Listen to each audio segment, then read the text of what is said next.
Welcome to the Beauty Pro Wellness Podcast, the podcast that mixes wellness with personal development tips and info specifically for beauty industry professionals. I'm your host, Abby O'Sullivan, a longtime esthetician and lash artist turned wellness coach. With burnout and health issues on the rise amongst my beauty pro friends, I know we need a space to come together, to learn, support each other, and get the push you need to take care of your health. Together, we'll dive into topics like mobility training for a less achy body, managing stress and the chaos of running a business and handling clients, setting up your self-care routines, and so much more. You deserve to feel as good as your clients do when they leave you. Let's make time for you, starting with this podcast. Hey there, welcome back to the Beauty Pro Wellness Podcast. Today's episode is for my new lash artist friends and those of you that are new in the beauty industry. This is an episode full of really incredible tips, some technical tips for lash artists, but great tips for you if you are new to the industry in general, and some reminders for those of us that have been around for a while. You know, just when you think you know everything, somebody says something just a little bit different and it suddenly, maybe it changes your perspective on something, maybe it inspires you. I know you're going to love today's guest, Sarah Pennington from the Lash Collection. She is a 13-year lash industry pro with a product line, training academy, and lash salon. And she has so much wisdom and knowledge to share with you. So you're really in for a treat with this episode. I mean, so many nuggets from technical tips, marketing, mindset. We talk about models, getting models for when you're new to lashes. We talk about lash education and how it's changed over the years and what she would like to see in the future. I was very curious about that. Like, how can we keep improving the lash extension education and so much more, so much more. So please welcome Sarah Pennington to the podcast. Welcome, Sarah. Welcome to the podcast. Thank you. I'm excited to be here for sure. Yes, me too. I'm excited to chat with, and it is an honor to have somebody who has been in the lash industry for so long like you have, and to come on and share the wisdom that I know that you have to share today for this conversation. Well, thanks. Yeah, absolutely. I know I have been around for a while, but still going strong. I still even see a few clients every week just because I enjoy doing it, you know. Oh, that's so awesome. I love that. Yeah. I've tapered back quite a bit, but there is there's something special about just kind of still being in the mix and being able to play and that creative outlet and, you know, socializing with the people that you've had forever, just making them feel good.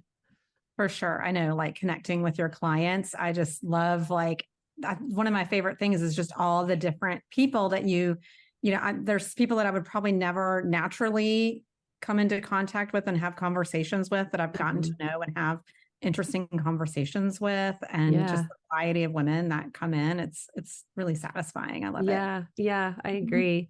So this conversation is really, I think, really supports the new lash artist.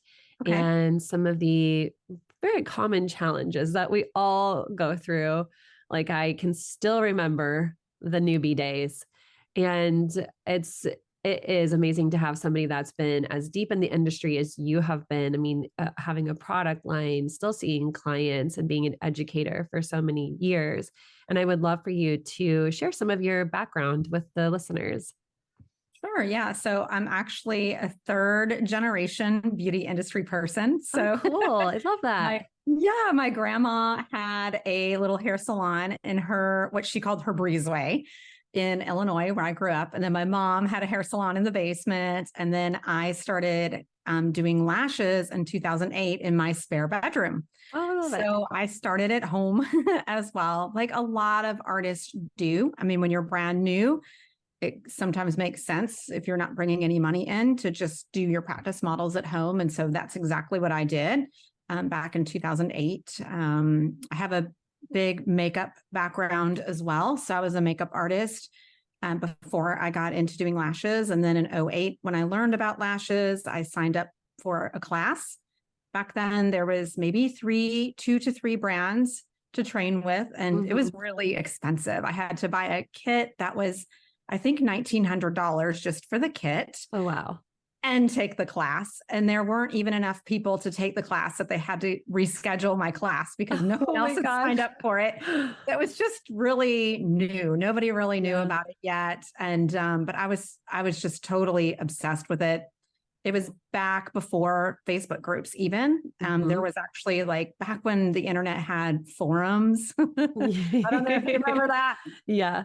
Kind of miss those days in a way. It was really interesting time. And so I'd found a forum with other few lash artists across the world. And I just like went to like page 81 or whatever the end of it is, and just worked my way through and read every single thing and just wanted to like gain as much knowledge as I could. So I really dove in deep right away to lashes. As soon as I knew about it, I just kind of knew that I would love doing it. I like detailed work and I'm kind of a perfectionist. And I think that's very common among lash artists. So started in my spare bedroom, and then I started getting some paying clients at my house, but knew that I didn't want to keep working from home for me. So I rented just a couple days a week at a spa, a little room, and I kept my makeup artist job. It was important to me as a new artist. I did not want to go into debt. I didn't want to say, oh, okay, I'm going to get this huge loan and like open up this, salon. That's not for me. I knew that would be stressful. So I just kind of organically grow. I went from my spare bedroom to one little room at a spa to one little room inside of this building. And then I hired one artist, then I hired another. And then eventually I took over the entire building that I was at. And I opened the first eyelash extension salon in Atlanta in 2010. Wow, that's so cool. Yeah. And at that time, there weren't many products either. So very small amount. And basically in Atlanta, I'll just say that I really did set like the standard for quality and pricing. Like I was like, I want to be as expensive as the market will bear. And so that means I've got to have the best products. So I just started researching and just started with adhesive. Like I got to find the best adhesive for my clients. There has to be something better out here. And I started with that, and then eventually developed a full product line, the Lash Collection. I actually flew to the manufacturers and hand chose all of the raw materials for our lashes. I've watched them make our lashes in the trays myself. I wanted to see like, how are these people being treated? What are the conditions where they're working at like? And also just get my hands on the actual raw materials and be that involved in the product development. Yeah, that's so cool. I love, what an inspiring story for someone, like especially talking about working at home and how people can really judge that really harshly when really like back in the day, like there were plenty of hairstylists, plenty of estheticians like doing that. And yeah, we have, our state board regulations and stuff, but I think for somebody who's just starting out and wondering if that's making them legit or not right now, that's a nice little just reminder. Like it's okay. Everyone starts somewhere and then you can grow from there, and get out of or not. Right? Exactly. Stay at home. Exactly. And you don't have to have a product line if you don't want to, and you don't have to be an educator if you don't want to. You can just like be happy being a service provider. And that's actually like where I've gotten to where I'm like, I'm cool, just like chilling with my clients. I don't want to like manage people. I don't want a lash empire. Like this is it. This is where I jam out. Yeah, I am with you on that for sure. I think that there's this kind of this mentality of like, oh, a lash artist, you have to like do step 1, step 2, step 3, and that like makes you successful. But it's like success is such an individual thing. Like if you can be working at home on a schedule that aligns with your lifestyle and makes you happy and make the living, the money that you want to make and do that, that's successful. Like, that's it. Like it's so individual. And so, and Canada, it's so common in Canada to have home-based lash artists. It's very interesting up there. The mentality is very different. It's extremely common in Canada, but in the US, it's not as common, but absolutely. I think it's a great place at the bare minimum to do your practice models when you're new. Yeah, exactly. I remember when I was new, and I remember just like feeling very unsure of myself, of my work, like kind of very scared when I would get somebody on my schedule. Like I wanted a new client, but then I was like kind of freaking out internally when I had this new client, like, oh my God, I'm able to do good work. Like, am I going to get them all done? Like what are their lashes going to look like? Are they going to like them? Am I going to like this person? And then sometimes they wouldn't even show up and I would just be all worked up. I remember those days. I'd be like, oh, well, this person didn't even show up. So great. But the common challenge is really like that I see still in the Facebook groups and that I know I experienced as well is speed. And, getting models, getting people to come in and sit for you for that amount of time, because we know it takes hours, and just feeling good about the design that we're creating. So what really should we be focusing on? Because it can get overwhelming. We see on social media, especially these days, like back then, there wasn't anybody for myself to compare. I wasn't really comparing myself to a lot of people, but on social media, now you can see this plethora of like these bomb, sets and, oh, so-and-so is, and you think like they must be doing that in an hour when really we're all still taking 2 to 3 hours. Like that's pretty normal for most of us. What should we really be focusing on as a new lash artist to help like kind of disassociate from that comparison trap? Yeah. I mean, it's a real thing that even veteran lash artists experience. Almost everyone I know experiences this. If you get on Instagram, you think you're maybe trying to like go on there or interact and get inspired, and you can leave feeling very deflated sometimes. I've felt that way for sure. And so I think it's important. You just have to like really get a grasp on the fact of like, even the most amazing set of lashes that you're going to see on Instagram, that person didn't make that set of lashes when they were a newbie. Like how many years and hours did they pour into their craft to make those set of lashes?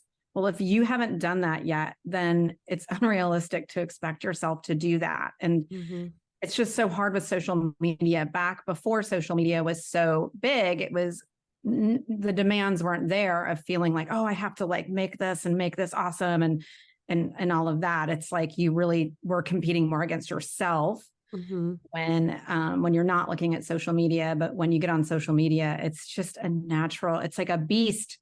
You gotta be careful. You gotta tame the beast, Exactly. Yeah. And it feels like that people think that it's easy and that they will just be making money like super, super quick. Actually, somebody just DM'd me yesterday and they were like, if you know anyone that's looking for a space, like send them my way. And I'm like, I mean, I don't really keep up, but the schools are pushing out estheticians all the time.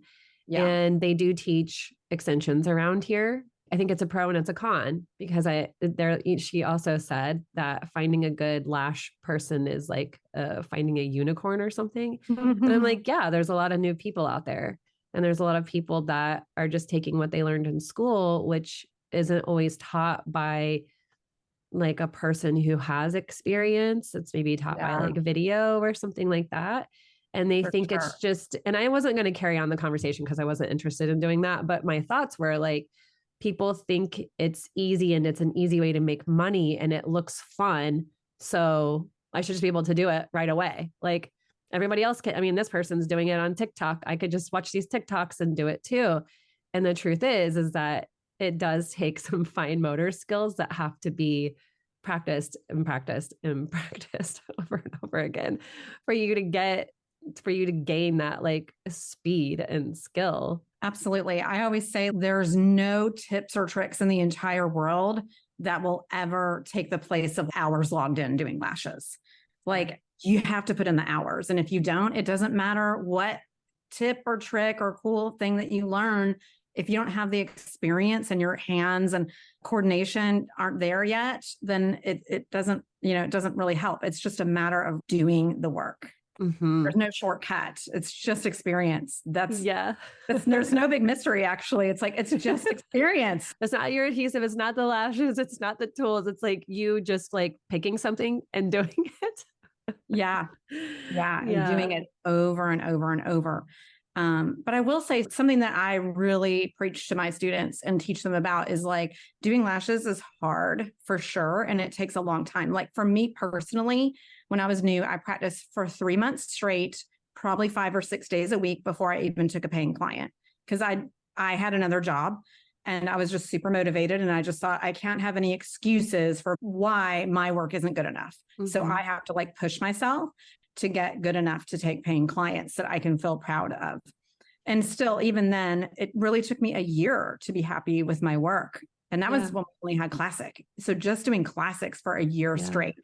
And I finally was like, okay, anybody that lays on my lash bed, I feel prepared. I don't have that nervousness before they come, a new client. I feel like I can do this. And it took me a long time, but there's things that are easy for lash artists to do when they're new that can set them up for success while their lash skills grow. And this is what I love to teach my students is like, okay, you have to imagine like your dream lash business, and you have to go ahead and just start acting and looking the part of that, even if you're in your spare bedroom. So you can't make excuses for like, oh, well, when I'm in my, cool salon, I'm going to like start to not wear sweatpants, or when I'm in my, no, so the easy things are to be on time.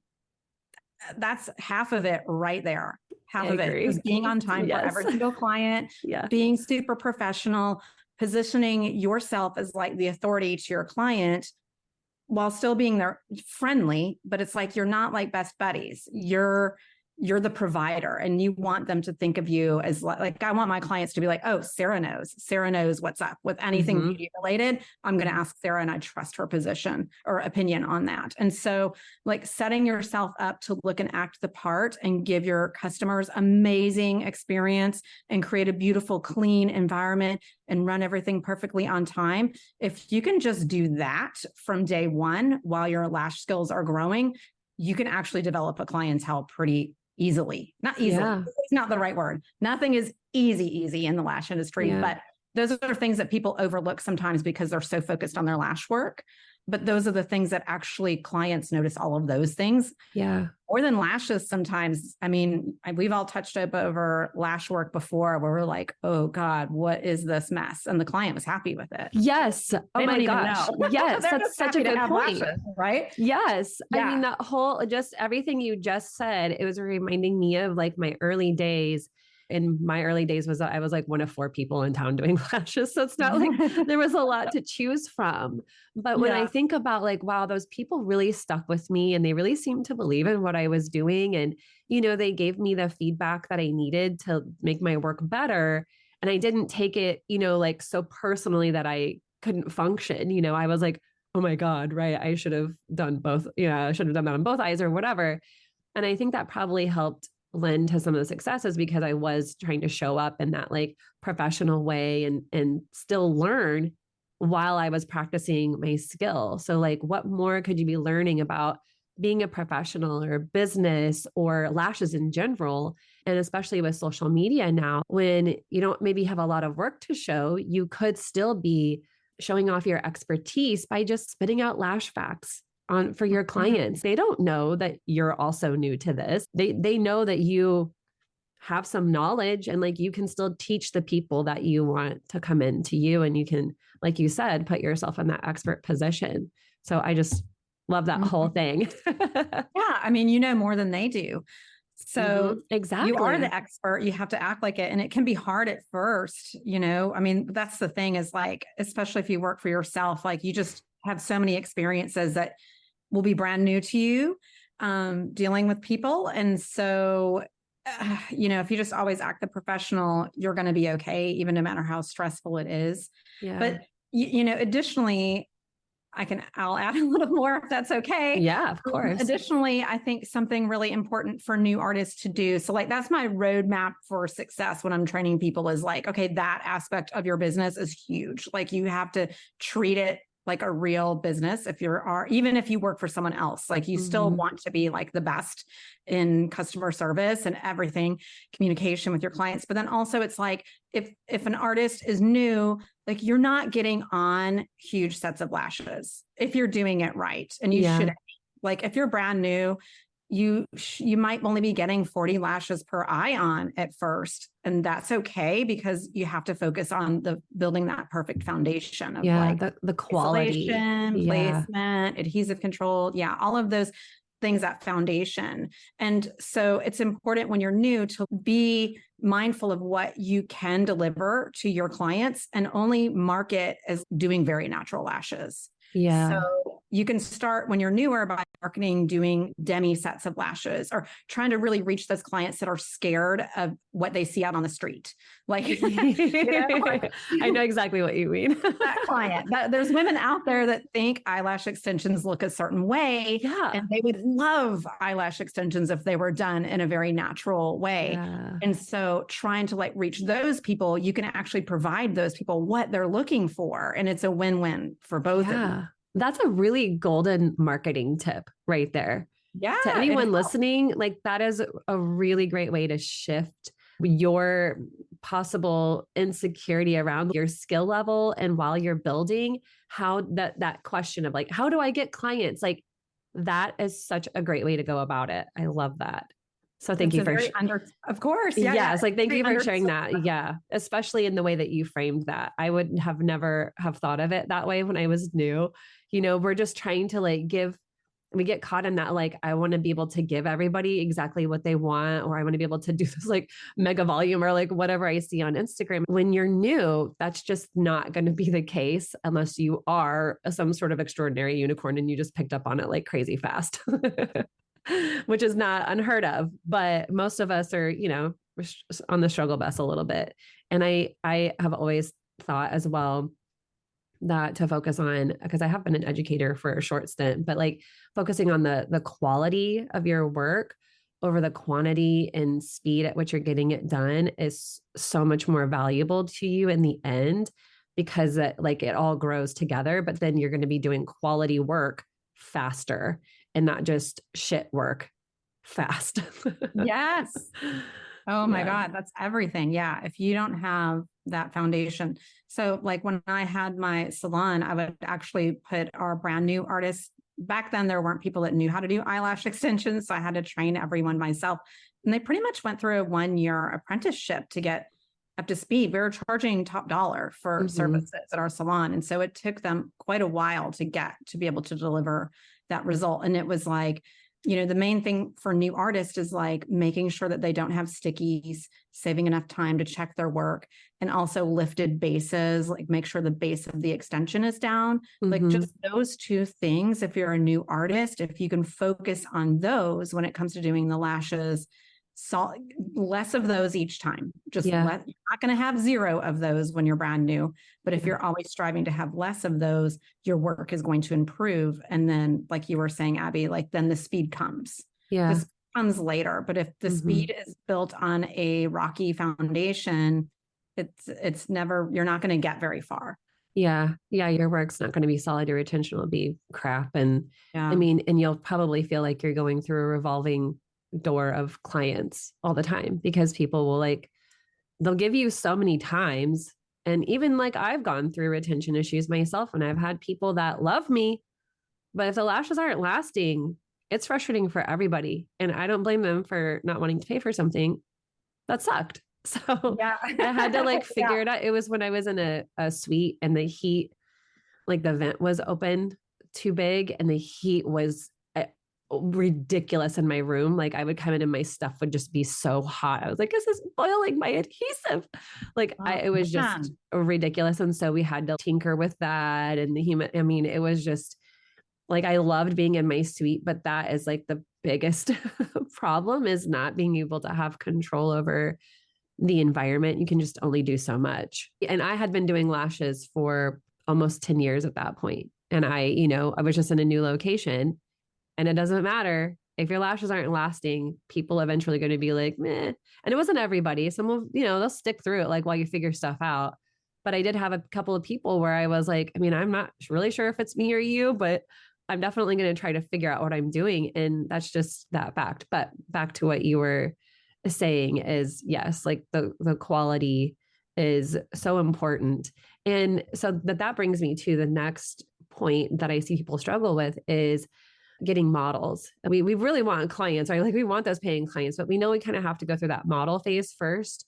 And like the challenge is getting people who will be your model, but then getting those people to come back when you need them to keep, improving upon your work and also taking care of their lashes in the meantime. And then another thing I didn't add to my outline was like pricing. Do you charge? Do you not charge? Like, what do you have to say around all of that? What's your advice? Well, I definitely think like when you're, let's say, just totally brand new, you just took your lash class. I don't think you should be charging anything at that point. Like to me, your friends and family are, at that point are doing you the favor. I feel like they're laying there for like 5 hours. Yes, they're laying there so long and they are not getting an amazing result.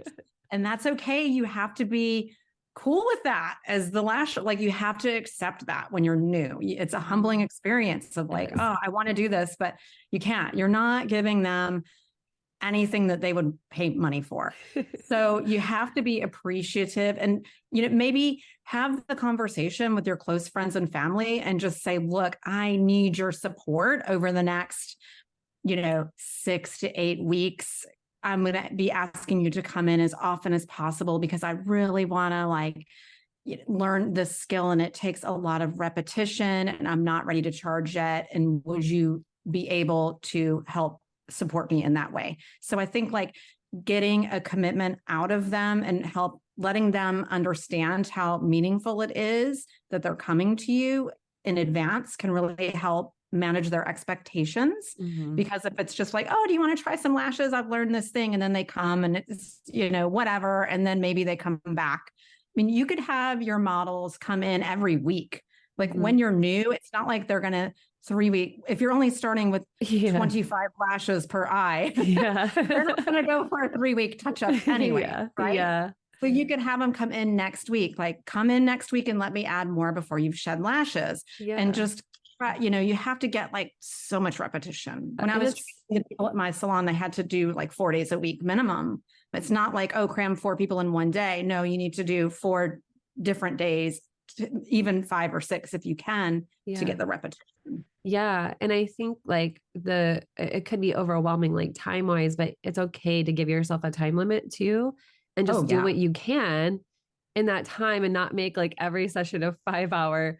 So when I see that, I'm like, whoa. I would have like really tried to break that up. I know like once you get going, you just don't want to stop, but just think of that person's body and like their bladder and their time as well. I was reminiscing recently because this client that came to me again after a long period and how we connected originally was through somebody that sat for me in my very early days when I worked at this, like the first place that I worked at here in Springfield. And we had those really basic esthetician beds that don't go up or down. They fold at the top and on the bottom, but they don't height adjust. Yeah. And they're not very comfortable. And this poor girl also had rods in her back from a car accident. Bless her heart and everybody's back. She laid, for at least probably 2.5 to 3 hours for me while I was like, let me learn how to do lashes on you. Like, and it hurt my back, but like she, was struggling. And it's not that those beds can't be comfortable, but it was definitely not. And I'm just like, bless all those people who were so generous with their time and their trust. It's just, I'm always just like, wow, shout out to those people. It's true. Yeah. I mean, you have to be appreciative of those models. And they're probably not going to take as great care of their lashes. I mean, the bottom line is that when people get something for free, they just don't appreciate it as much as something they paid for. Yeah. But just think of it as like, well, this is helping give me experience with future clients that don't take good care of their lashes because you'll experience that as well. So you have to just get in what you can and as often as you can. And there's no way around it. Like that's the only way. You're not just going to like, oh, I've slept 30 days in a row, but I haven't touched any lashes, but 30 days passed. So now I'm good at lashes. It doesn't work that way, right? I wish that I could just take it in and my brain would magically rewire itself to that skill. And also it's a good time to practice like your consultations and how you want to talk to people and, like going over your policies, like, it might be your family and friends and it feels kind of silly. And, I can't take anything that seriously if it's my family and friends, but also like when I want to run a business, I'm going to need to be able to say these things out loud. and not Yeah. just think I'll handle it when the time comes. So like just the more practice you can get practicing your consults, looking at your design or whatever.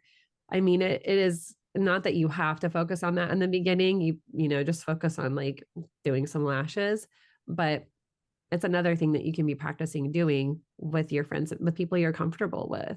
Yeah, that's really great advice for sure. Because if you're gonna, it's kind of like what I was saying earlier. It's like, oh, if you're gonna wait for that magical time when these set of circumstances have happened, and now I'm gonna become this different person or treat my business differently, it's a lot harder than if you just start from the beginning. Yeah, just step into it now. Yeah. Encourage your friends and family and model people to ask you questions, so you get used to answering questions about lashes and things like that too. Yeah, totally. I feel like I've done that so much over the years that when I do get new people now, and I kind of forget that people still don't know everything about lashes, like I'm just like, now people know enough about like that we can get our lashes wet like within 24 hours. Like that's still going around. And so I just give them like a little mini science lesson, and I'm like, yeah, still got it. Like, and so then the next challenge is, well, we've had our friends and family as models, but now they're not paying me. Now they're not like showing up for their appointments, or they're not sharing my posts. And like, I just wish they would. Why don't people do this? And people get really upset when the friends and family don't show up for the paid appointment, or, you know, don't support in that way. And I know you and I both know that friends and family are often not going to be your clients and or not be your best clients. And that's okay. What do you have to say around that? Yeah, I mean, they're just not. They're not going to be your clients. They have their own life happening. And as important as your lash journey is to you, they're on their own journey that's just as important to them of whatever they've got going on in their life. So it's not realistic to expect them to become clients. Or, I mean, it's great if they want to share your post there, but there's just some people out there that are like that. There's those people out there that are like, yeah, they share everything. And then there's people out there that aren't like that. And you have to just meet everyone, whether it's a model, a client, any person that you interact with. If you meet them where they are, it can help set you up to have correct expectations. So if somebody is not the type of person to go on social media and post about their lashes, you have to accept that and not be upset at them for not doing it. So you just have to be realistic with each person that you're dealing with. Yeah. And really think about like, you know, who is your ideal client? And especially like if you know your family and friends, you might know their life a little better, and maybe they're just not in the position, you know, to support you in that way. I am finally giving my mom lashes for the first time in my career, and she is loving them. I mean, she's like, why didn't I do this years ago? And I'm like, well, you live 90 minutes away, and, you know, you just retired a few years ago. Like you're always working. And so it wasn't really conducive for her to come over, but I was never mad, you know, about that. I mean, also she lives 90 minutes away. Like the fact that we get to have that time together now is really special to me. And no, I don't charge my mom because I don't want to. Like that's on me, and I'm not mad about it. She tips me and we go to lunch. That for me is the gift, like just seeing her reaction.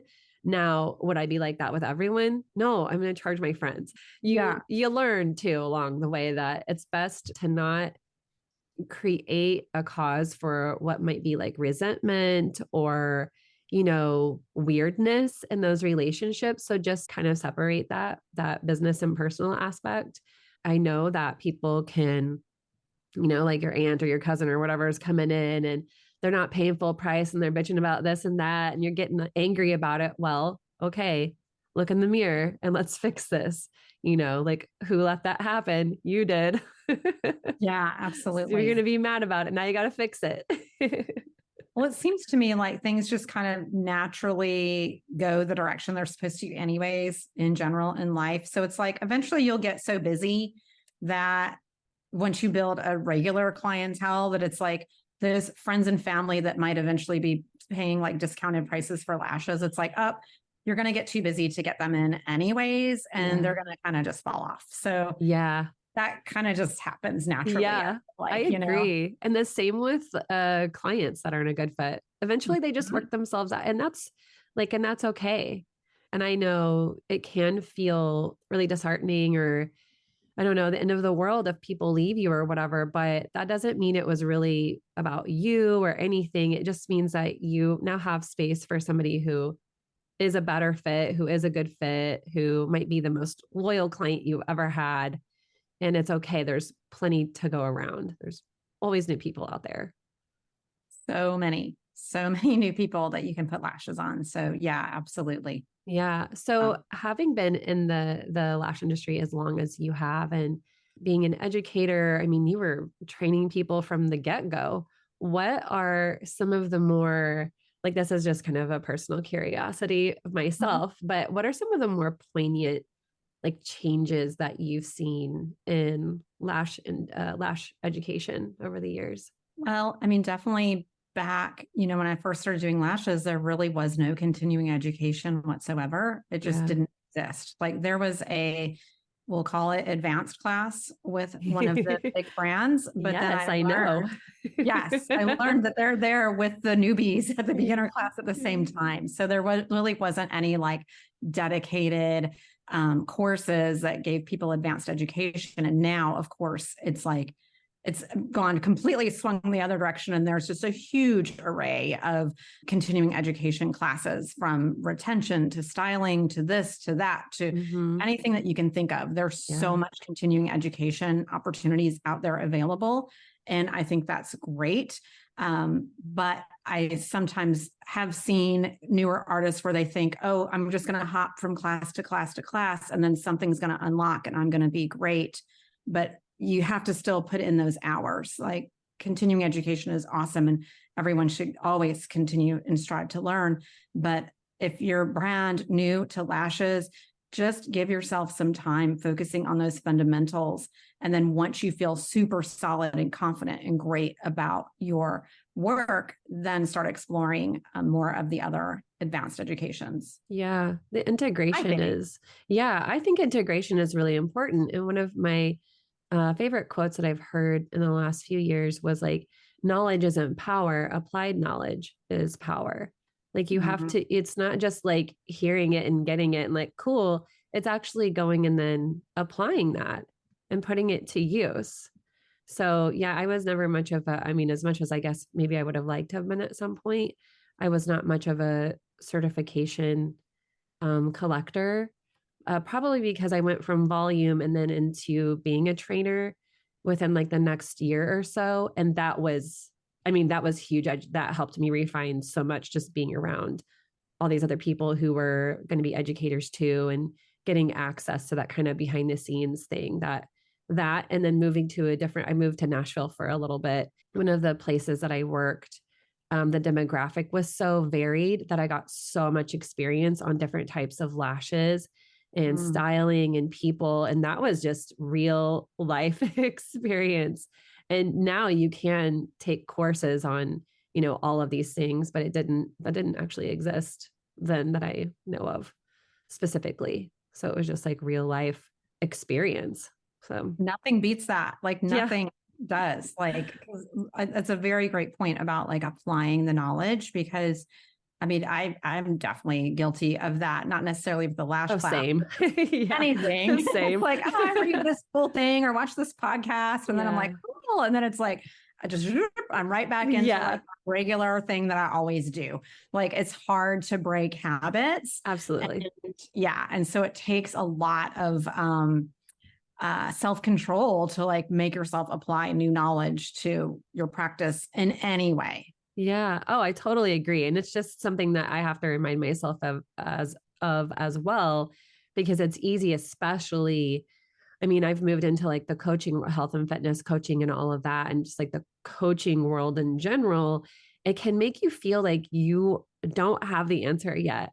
Like, you don't have it yet. And really, like, all you need to do is just go back to the basics and kind of assess your own gaps, and then like, what do I already have access to? What can I already do? And then do I need something extra? But when the social media and all of that is such a wild world, and I love soaking up knowledge.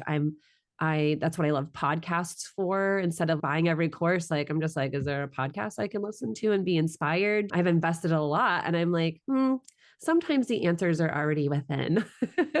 Yeah, absolutely. Yeah. Because you can get like pulled in so many different directions, then, and then it's like at the end of it all, you end up like going back to like something that you already knew to begin with, but maybe you just feel secure enough about.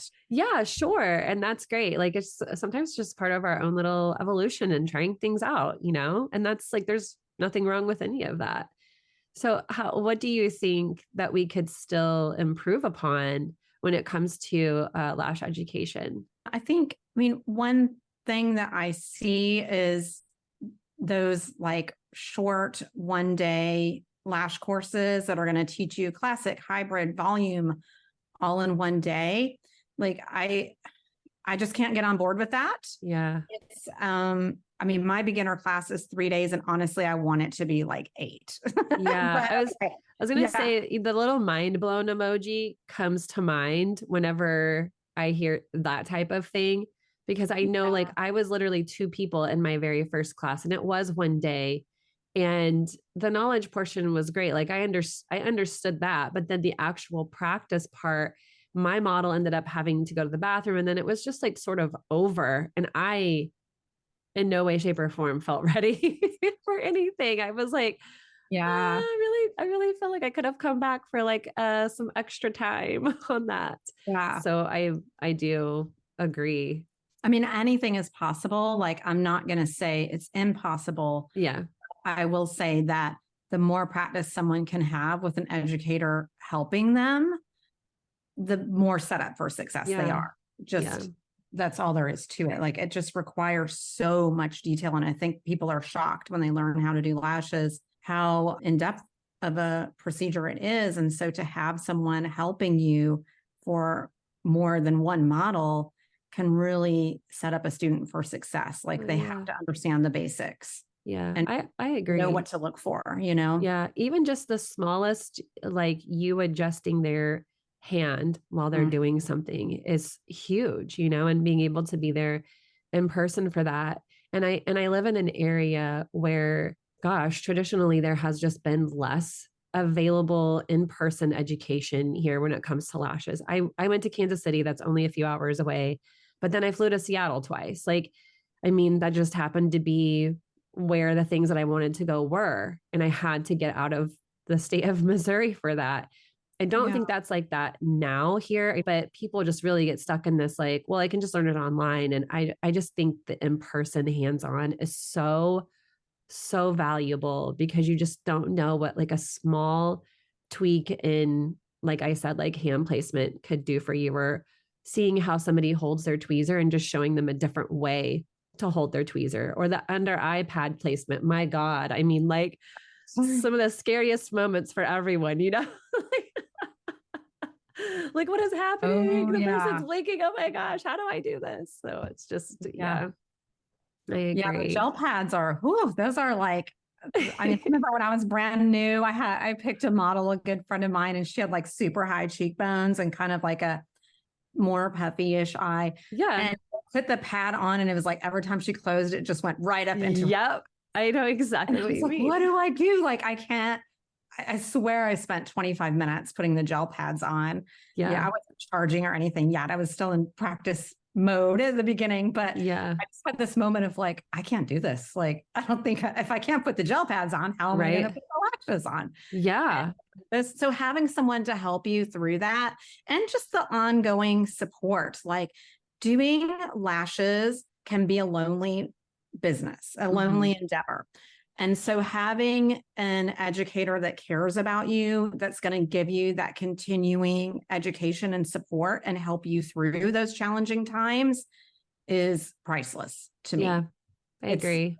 Yeah. I mean, my students text me. I'm like, just text me anytime. Like, I'm fine, because I want to help you. And I remember when I was learning, I had no one to text. And it was just me. Like, I've got to figure this out. I've got to get these gel pads on her. and I got to get these lashes on. I got to do it somehow. And to have someone there to go, yep, it's okay. Try doing this can really help get them like off on a better start, I think. Yeah. Helping people feel more confident.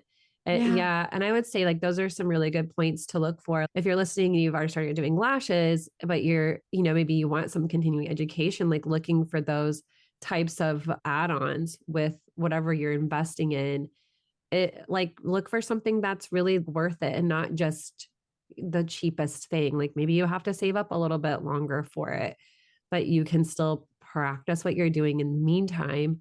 And then if you are interested in getting certified in lashes, then those are really good points to take away from and something that you should look for that will give you the foundation that you really need to be successful and feel confident in what you're doing. Yeah. If the confidence is one of the hardest parts about being new to lashes, you just don't have it yet. And again, it comes back to that same thing of like the experience. The only thing that gives you confidence is doing something over and over. Mm-hmm. Yep. I was thinking when we were talking about those little moments of like correcting somebody in person, and what I always would catch is people like really bearing down on the under eye pad with the tweezer as they're trying to hold isolation and grab a lash. And like the whole like eye is open underneath. And that is one of those really easy to miss things because clients or your models, a lot of times, either they don't want to speak up or they don't really know that anything is wrong. Maybe they don't even really feel it, or they think like, I don't want to interrupt her. I don't want to say this is uncomfortable. I don't want to offend this person and make them feel bad. But having that eye open like that can actually cause that dryness. It can cause some redness. It can cause irritation for the client. And also like, don't be poking through your iPads, like with your sharp ass tweezers, so just seeing it, that's just another reason like why in person is just so invaluable and having somebody experience, because I just know like in the schools, they're doing all of this, but I'm like, if you don't have an educator that has actually practiced lashes, I just like, what support, like what good is this? Like they're getting some basics, but who's telling them if this is right or wrong? And that's why it's like, that's such a different conversation, but I'm just like, I don't know if there's like a big benefit to these schools just offering this if there's not actual hands-on and ongoing support for these students. What's the point? Just give them the basics and have them take a certification if they want to. Mm-hmm. Outside of school. I don't know. Do you have any thoughts around that since I brought it up? Yeah. I mean, I think for schools to stay competitive in their market, most of them want to offer some sort of lash enhancement, whether that be lash lifts or lash extensions. But in my experience, the majority of educators at aesthetic schools are not very well versed in lashes, not always, but quite oftenly it's just, one of the other instructors there, and they're going to just have them teach the lashes. And I think it can be useful to give students an idea of like, would they like this or not? But beyond that, I haven't seen a lot of education coming out of aesthetic schools that actually sets a student up to be a lash artist. I think that's a different type of education versus more of like an introduction to lashes in the schools. Mm-hmm. And I think schools could, if any schools are listening, do a good job by telling their students that, hey, this is an introduction, but it's a specialty all in its own. Yeah. It's not an add-on service. I don't know how many hair salons when I lived in Atlanta would call me, oh, we want one of our girls to learn how to do lashes. Yeah. And I would go, it's not like that. Actually, you're not just going to send your girl in and she's going to take a class and then see like 2 people a month doing lashes. It doesn't work that way. Like you pretty much have to almost devote your entire life to it when you're brand new if you want to get good, right? So it's a complete specialty all on its own. And I think aesthetic schools should impart that information to their students to let them know this is an introduction. And if you want to go into it, they should partner with a reputable educator in their area that they can send their students to. Yeah, I agree, because I think there's too much of this like painting a dreamy picture and like everyone can own their own business, but like there's no like reality check. If they frame it in the right way, it is a great way for maybe somebody who like me, who might have been interested, but wouldn't have known if they weren't introduced to it in school. I'm sure there's just a wide array of things happening at schools. Yeah. And there might be schools that are teaching people really great lashes and schools that aren't. And, it's up to students to do their due diligence. Like, absolutely. If you really are serious about being a lash artist, then you've got to do your research and find reputable educators to work with. And if they're doing, 30 people in a hotel ballroom in one day to teach you how to do classic, hybrid, and volume, you're not really going to get the experience that you need to specialize in. Yeah. Could you imagine having, I can't even imagine trying to guide that many people. Like, honestly, a group of 5 newbies is plenty. Oh my gosh. So in your journey, what has been really helpful for you in your growth and helping you become who you are today? If there's books or resources or whatever support, whatever you have to say there. Yeah.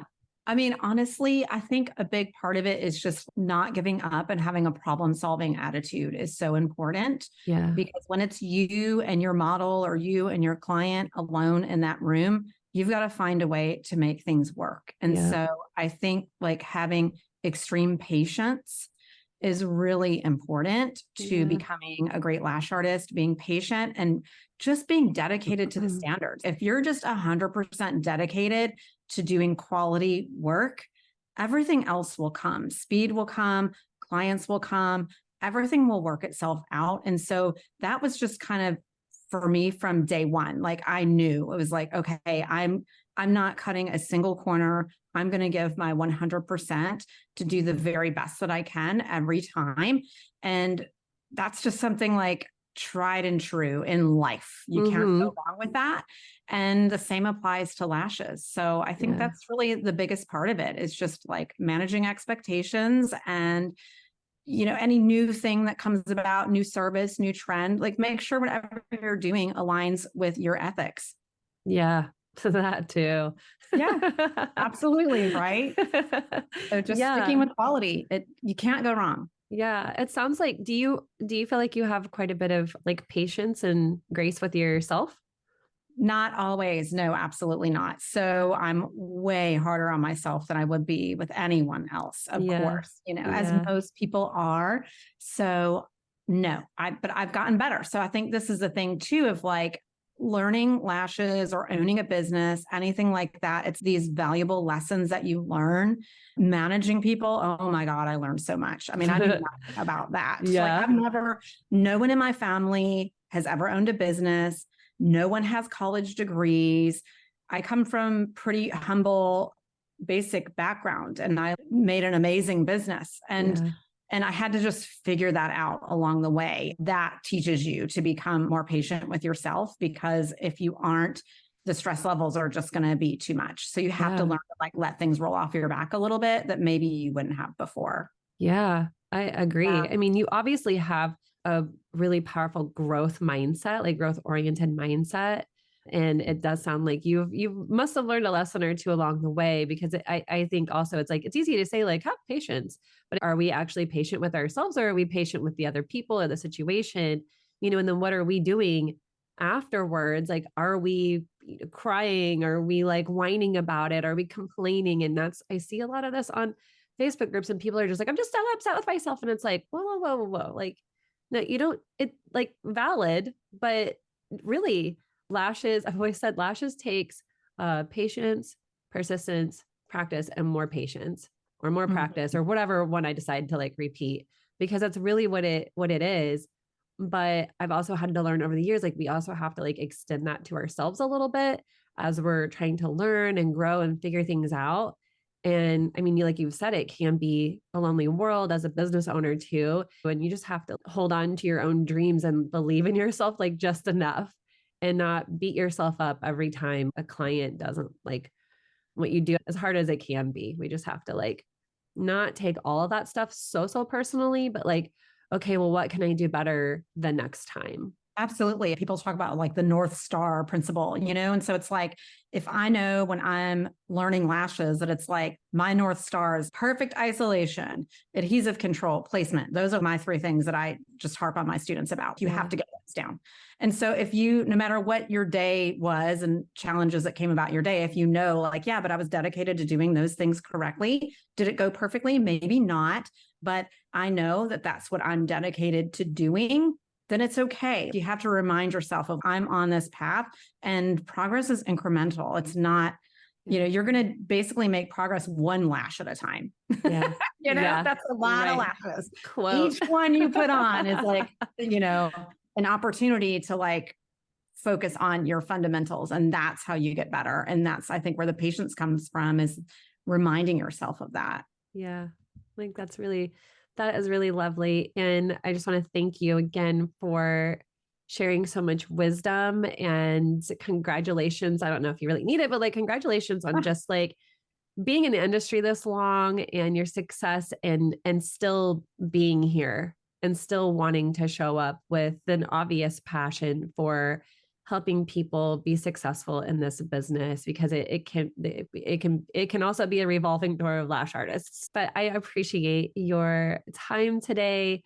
Thank you so much for sharing everything. And I would love for you to share where our listeners can connect with you, like on social media. Sure. So our Instagram is just at the Lash Collection. I do have a TikTok, but I don't go on it as much as I should. And I have a funny story about why, because something got messed up. Something crazy happened to it. So I have been trying to revive it a little bit, but honestly, Instagram is the best place to find me. Yeah. And then what courses do you offer? So I teach a beginner and refresher classic lash extensions, beginner and refresher volume eyelash extensions. And I'm also a certified Elibana educator. So I teach Elibana lash lamination, brow lamination. I have the Lash Collection as my own product line, of course, that I love. And when I wanted to get into lash lifting, I was like, Elibana poured into their product line everything that I poured into mine. So I'm not going to reinvent the wheel, and I'm going to partner with them. So I've partnered with Elibana for that portion of products and education. And then the Lash Collection is everything eyelash extensions. Amazing. And you're in Atlanta still? I'm not. So I'm in St. Petersburg, Florida now. Oh, when did I miss that you moved? I don't know. I just did. So now I'm in St. Petersburg, and we have a beautiful little shop down here with an academy and a small storefront. And we do all of our shipping Monday through Friday here from Florida. Awesome. That's so cool. Well, thank you so much, Sarah, for being on the podcast today. I really appreciate it. I really enjoyed it. Thank you so much. Thank you for tuning into the Beauty Pro Wellness Podcast. If you enjoyed this episode, hit subscribe so you don't miss out on new episodes, leave a review, and share with your friends in the beauty industry. Beauty Pro Wellness Podcast is produced and crafted by Wonder Podcast Productions.